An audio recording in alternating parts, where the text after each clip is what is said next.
just for this until I get back out there.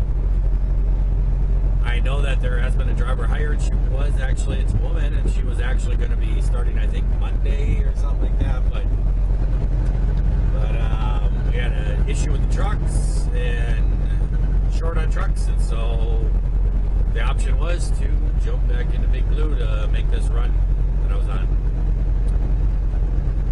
So I picked up a bakery load in Maryland, and it is going up here to Sturtevant, Wisconsin. I just did this run, didn't really record any of it. But I ran on across Maryland and Pennsylvania and West Virginia and Ohio last night. Got almost to Indiana and then shut her down. Wasn't too bad. There was some snow flurries last night, but not terrible.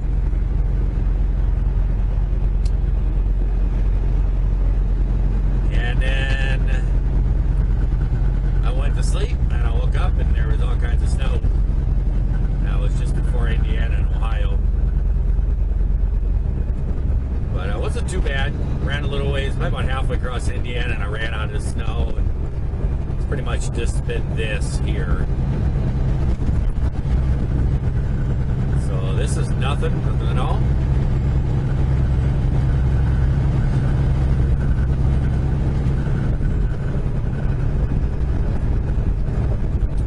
Well, we are making our way to Sturtevant. We just got to run up through Chicago. I just jumped onto the 294 and heading up there, and I have a delivery of 11 p.m. tonight. After that, I will be heading home. Excuse me. And I'll be getting home in the morning, going up to this Sturtevant place. I don't know. I thought it was really funny because I was there last week, and there's a sign on there that says, be prepared for unloads will take 2 hours past your appointment, no less. I have never been in that place and not have an unload take 5 to 6 hours. I don't know. And the thing is, this load it's only like 4 products, and all the pallets are exact same height. You know, there's not a mixed match of all kinds of different things going on or nothing. It's not that hard of an unload. I don't know why it takes so long, but it does. It's just the way it goes sometimes. But this guy's really throwing the snow up here, huh?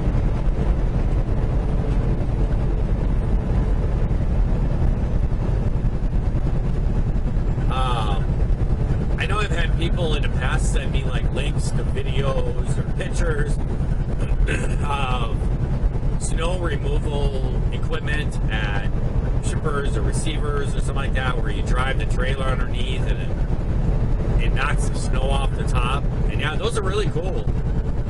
They came out with those years ago, and it was like, everybody was like, wow, that's gonna be great, because like this guy, I mean, he's just blowing small little flurry, you know, of snow across, but he just saw a big chunk fly off.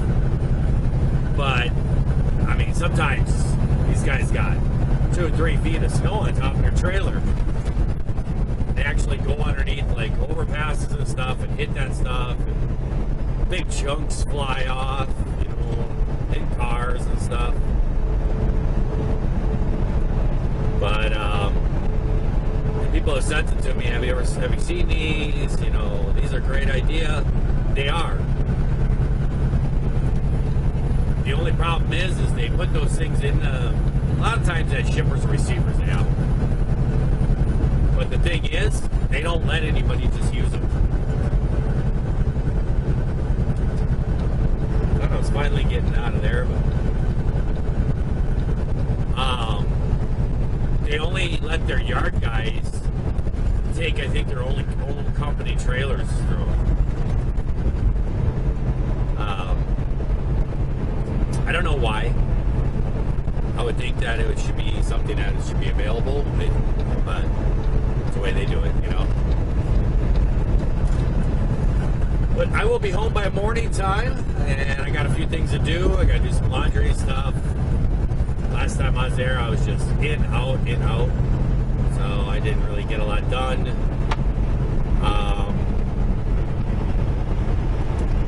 And I think I'm going to try to make a run to the chiropractor office. I really need to get adjusted badly. So I kind of probably should call them here quick, see if they can give me a warning. I just got a couple things to do, and then I am taking off for the UP.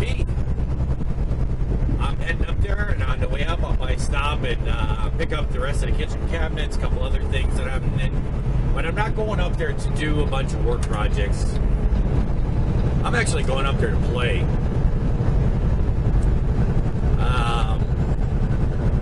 The guy up there that I've kind of become friends with a little bit, he sent me a screenshot of it and stuff. Said this is what 50 inches of snow looks like in a week. So they've gotten 50 inches up there, more than what they've had. So that's what he tells me. So as I looked at, when I got that, I looked at the boss and said, I need to go home. So I'm actually heading back. I'm going up there, and I'm planning on taking the snow bike. I talked to my brother. He actually went to Laramie snowmobiling last weekend, and I think he was coming home on Tuesday. I talked to him and told him that they got a whole bunch of snow up there, and I'm heading up. He said something about he would try, but he couldn't promise or something. But I'm going to head up there, and I'm going to have me some fun. I need to have some fun.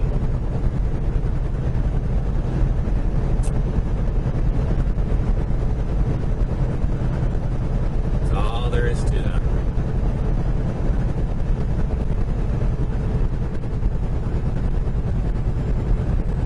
Well, I think I'm just going to be rolling along here. I'll be coming up to a backup up here. It's always a backup where 55 goes up. It shouldn't be too bad. It's early afternoon, so it shouldn't be too bad. I should be able to roll through here. And then I'll probably just go up to the state line and then shut her down, and then just gotta hang out. I need to get a video edited and get it out. Get that edited and out there, and maybe I'll do that, take a nap and stuff, and then I'll go check in later tonight. So just rolling along. Well, guys, welcome to Wisconsin. We are coming up to our exit up here. This UNFI place.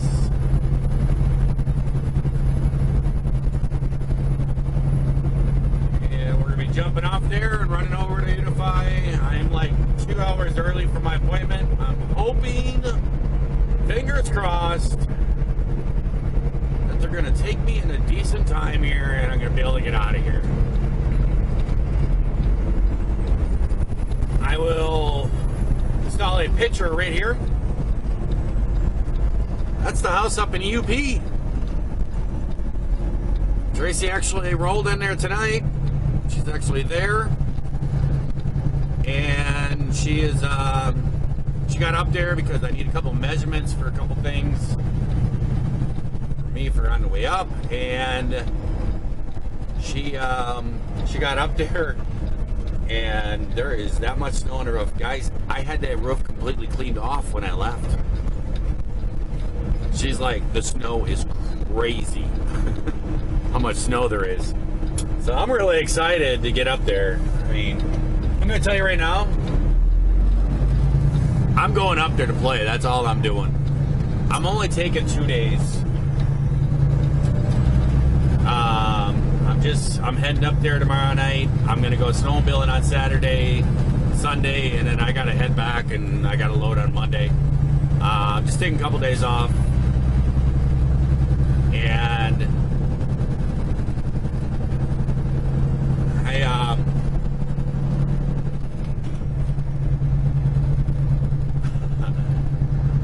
she was talking to me, showing me those pictures, and I'm like, she goes, "You sound grumpy." And I said, "I am. I don't want to be here. I want to be there snowmobiling." I mean, it's the whole reason why I got the places, because of that. because you get such big snows up there. It's like, I want to be able to enjoy it. I really haven't enjoyed it up there. I've been working my tail off. I had that one day of snowmobiling with the kids and stuff. Other than that, I've just been working and working and working. Haven't had time to play, which, you know, it is what it is, because I mean, I started that renovation in the winter time, so. But I'm going up there. I was planning on getting like all kinds of different things, kitchen cabinets and countertop, the finished pass-through thing into the dining room, and putting a rock on the wall in the dining room, and doing all. I don't even know if I'm going to be buying this stuff, to tell you the truth. Because if I buy it, then I'm going to be sitting there wanting to work on it. I don't know. I think I might just say forget it and just drive up there and just not have the stuff. That way it's, you know, I'm not going to be doing it. I just want to play. That's all I want to do. So I think that's what I'm going to do, to tell you the truth, guys. But this place here, it's kind of a bugger here. I don't know what the deal is. The check-in process here is just unbelievable. You got to sit in a little line outside the door, and you'll stand outside this door here for an hour, hour and a half trying to check in. It's crazy. And you go in there, and they only let one person in this little room at a time because of the whole COVID thing, I guess. And everybody else is standing in a whole line. And you see this right here?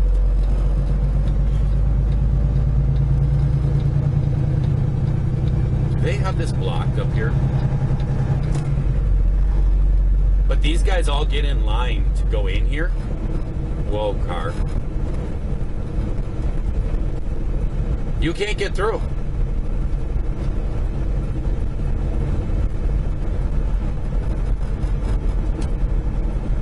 See all those guys? You get into that driveway, and people sleep in there, and you can't get past them to get in there. It's pretty crazy. But I'm gonna jump in there. I'm hoping they're gonna take me. They got a sign in there that says, do not expect to get unloaded until 2 hours past your, 2 hours past your appointment time. I've never been in here and gotten unloaded 5 to 6 hours past my appointment time. So we're gonna see what they say. I'm gonna try, and I want to get up to the UP. We'll see what happens. Well, guys, we are unloaded. We got our bills signed. Lumpers are paid. We are out of here. It's actually amazing. It is only 4 hours past my appointment time. As fast as I've ever been out of here. There's actually no line even to check out. I just went in there. There was no actual line of drivers all sitting in there. There's hardly anybody here. So actually got out of here in 4 hours instead of like 6 hours like usual. Cool thing is the boss, because this is a smaller company, ADL, and he runs all this stuff by himself. He does all the booking and dispatching and all that stuff. And the one big problem that he has is having to deal with lumpers and stuff, and a lot of these times these appointments are late at night and stuff, so he's sleeping, so he's constantly got to have his phone with him, and he's constantly getting woken up by drivers nonstop. It's a big problem, I mean, with bigger companies, they have a night dispatch and stuff just to deal with this stuff. But he doesn't have that. He's a smaller company, and he's tried to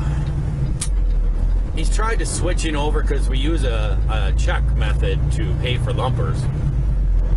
And a lot of times what I do is I actually just pay the lumpers out of my pocket. I'll just pay the lumpers, and then in the morning time I send them a picture of the receipt and say I paid it out of my pocket.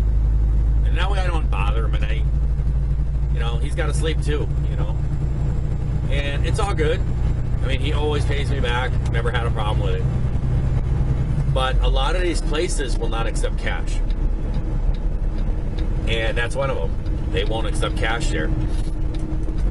And the last time that I was here, he has switched over to Comdata because he wants to get it so that the driver can issue their own checks. And he has tried to do this and stuff, and Comdata is just not working out and stuff. So I got there tonight, and I knew he was going to be going to bed. Usually by 11 or so, he's trying to go to bed and stuff. And I just sent him a message. He didn't.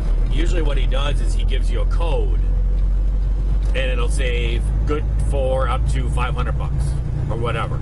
And so you can write a check out for up to that amount. But last time I was here, I think he did that, and I wrote the check out, and something was screwy. It wouldn't take it.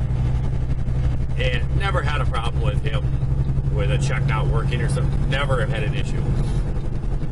I don't know what happened. Whatever. But I had to wake him up in the middle of the night.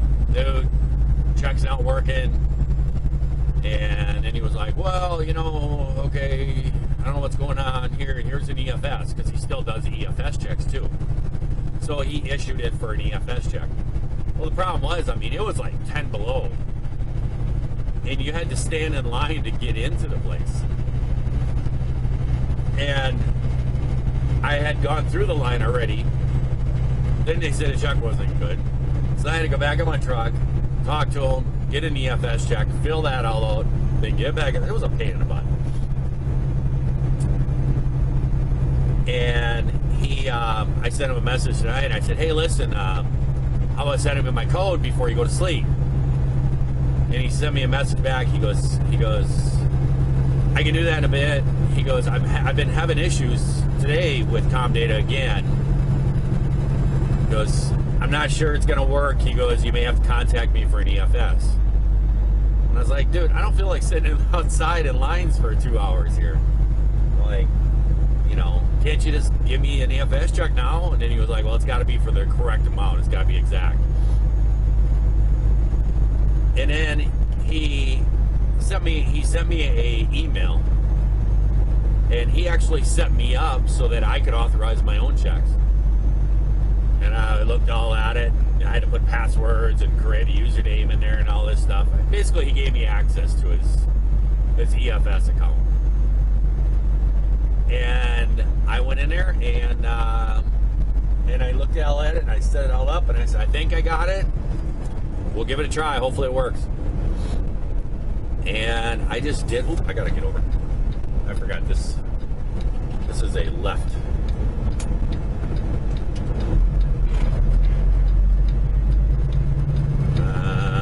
Looks like this lane.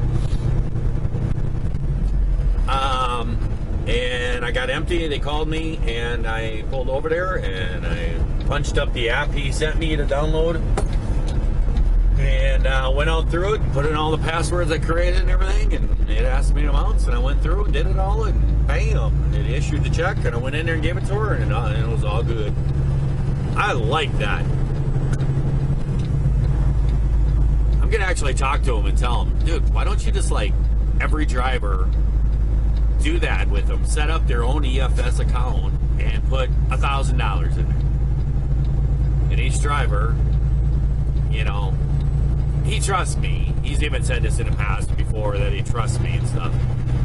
Because he gives me credit cards and stuff, and, And so, he's like that, but I'm just going to talk to him. It'd be so much better, and this whole thing, to set every driver up on their own account, put $1,000 in there, and that way it covers pretty much everything. Yeah, there's been a couple instances where a truck driver may have a breakdown or something, may get over 1,000, but pretty much that's going to cover everything. And so do that for 1,000, and that way the driver can just take care of himself, don't have to bother him so much. I think it's a great idea. I got to talk to him about it. Well, I got to stop here and get some fuel. And I'm actually heading home, and I'm thinking about just parking the truck and jumping in my pickup, my F-350, and taking off. I'm thinking about just taking off and running up to the UP. I got a few things I need to do, but you know what? I'm thinking I'm out of here. So this guy's pulled up. I guess this guy is fueling next to me now. He wasn't when I drove by. He's gas gotten it set up. That should, the hoses might reach. Check it out here. About there as far as I can get. I'm gonna catch some fuel and stuff. I haven't done fueling videos in a long time. I don't have my hat with me, so I don't really have anything set up, so some other time. I'll catch you guys later.